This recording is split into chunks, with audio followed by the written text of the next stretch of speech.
ماضی میں I S I chief lieutenant general Faiz Hameed کے اے ڈی سی رہنے والے میجر عبدالرحمان عرف میجر ارسلان نے گرفتاری کے بعد تفتیش کے دوران اعتراف کر لیا ہے کہ وہ فیض حمید کے کہنے پر وزیر اعظم شہباز شریف کی آڈیوز ریکارڈ کر کے لیک کرتے رہے۔ یہ انکشاف سینئر صحافی اعزاز سید نے اپنے وی لاگ میں عمر چیمہ سے گفتگو کے دوران کیا۔ ان کا کہنا تھا کہ یہ انتہائی افسوسناک امر ہے کہ وزیر اعظم کے عملے کا ایک بندہ ان کی آڈیو ریکارڈ کر کے لیک کرتا رہا۔ اس اے ڈی سی کا کوڈ نام میجر ارسلان ہے، مگر ان کا اصل نام عبدالرحمان ہے۔ اس نے تفتیش کے آغاز ہی میں اپنے جرم کا اعتراف کر لیا۔ یاد رہے کہ چند ماہ پہلے وزیر اعظم شہباز شریف کے دفتر میں ہونے والی گفتگو کی آڈیوز سوشل میڈیا پر لیک ہونے کے بعد تحقیقات کا آغاز کیا گیا تھا اور وزیر اعظم ہاؤس کا عملہ شامل تفتیش کیا گیا تھا۔ اعزاز سید نے بتایا کہ میجر ارسلان کے اقرار جرم کے بعد فیض حمید کے قریبی 2 اور افسران کو بھی تفتیش کے لیے طلب کر لیا گیا ہے۔ ان میں سے ایک سعودی عرب میں تعینات ہے جن کا نام رحمت اللہ ہے، جبکہ ارسلان ستی نامی دوسرے آفیسر UAE میں تعینات ہیں۔ سعودی عرب والے آفیسر اسلام آباد پہنچ چکے ہیں، مگر متحدہ عرب امارات والے آفیسر ابھی پاکستان نہیں پہنچے۔ ان دونوں صاحبان کے بارے میں ذرائع کا کہنا ہے کہ وہ جنرل ریٹائرڈ فیض حمید کے انتہائی قریبی سمجھے جاتے ہیں اور بطور DGISI ان کے تبادلے کے بعد بھی ان کے ساتھ مسلسل رابطے میں تھے۔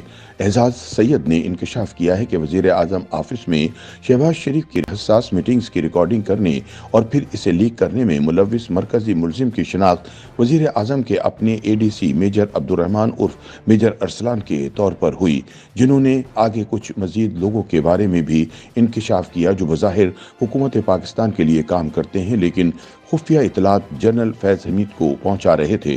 یہ بھی معلوم ہوا ہے کہ میجر ارسلان ماضی میں لیفٹیننٹ جنرل ریٹائرڈ فیض حمید کے ADC رہے ہیں جب وہ DGISI تعینات تھے۔ جب اکتوبر 2022 میں جنرل باجوہ نے وزیر اعظم عمران خان کی مرضی کے برخلاف فیض کا پشاور تبادلہ کر دیا تو انہوں نے میجر ارسلان کو عمران خان کا ADC لگوا دیا۔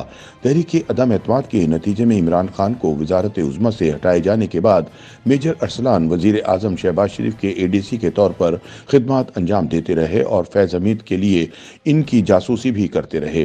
فیض یہ انفارمیشن عمران خان کو مہیا کرتے تھے جو اپنے سیاسی مقاصد کے حصول کے لیے استعمال کرتے تھے۔ یاد رہے عمران اپنی کئی تقاریر میں یہ دعویٰ کر چکے ہیں کہ اداروں میں ان کے لوگ ابھی بھی موجود ہیں جو انہیں اہم ترین معلومات فراہم کرتے ہیں۔ تاہم جب وزیر اعظم ہاؤس کی آڈیو لیکس کی تحقیقات شروع ہوئیں تو DGISI ندیم احمد انجم کے حکم پر میجر ارسلان کو حراست میں لے لیا گیا۔ یہ اتنا بڑا بریک تھرو تھا کہ وزیر اعظم شہباز شریف کی برطانیہ سے واپسی پر DGISI خود ان کا استقبال کرنے ایئرپورٹ پہنچے۔ اعزاز سید کے مطابق DG نے ذاتی طور پر وزیر اعظم کو آگاہ کیا کہ ان کی آڈیو لیکس کا ملزم حراست میں لیا جا چکا ہے۔ دوسری جانب تفتیش کے دوران ADC ارسلان نے وزیر اعظم کی جاسوسی کا جرم قبول کرتے ہوئے بتایا کہ وہ اپنے سابقہ باس فیض حمید کے حکم پر یہ کام کر رہے تھے اور اس کے عوض انہیں مالی فائدے ملتے تھے۔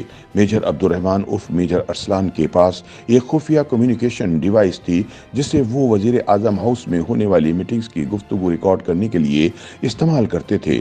جب اس ڈیوائس کا ڈیٹا چیک کیا گیا تو پتہ چلا کہ یہ ایک دوسری ڈیوائس سے رابطے میں تھی جس کی لوکیشن بہاولپور کی تھی جہاں فیض بطور کور کمانڈر تعینات رہے۔ ارسلان نے جرم کا اعتراف کرتے ہوئے یہ ڈیوائس ISI کے حوالے کر دی۔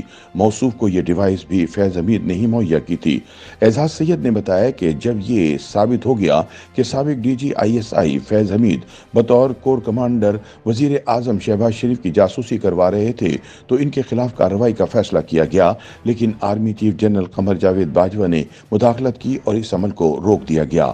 واضح رہے کہ ستمبر 2022 کے آخر میں شہباز شریف، ان کے پرسنل سیکرٹری توقیر شاہ، مریم نواز اور دیگر سینئر وزراء کے درمیان ہونے والی گفتگو کی آڈیو فائلیں پہلے ڈارک ویب پر اور پھر سوشل میڈیا پر سامنے آئی تھیں۔ یہ بات چیت وزیر اعظم ہاؤس کی محفوظ حدود میں ہوئی تھیں۔ وزیر اعظم ہاؤس سے آڈیو لیکس کے بعد حساس اداروں نے وزیر اعظم ہاؤس اور وزیر اعظم سیکریٹریٹ کا سائبر سیکیورٹی سسٹم تبدیل کر دیا تھا۔ سیکیورٹی اداروں کے اہلکاروں نے وزیر اعظم ہاؤس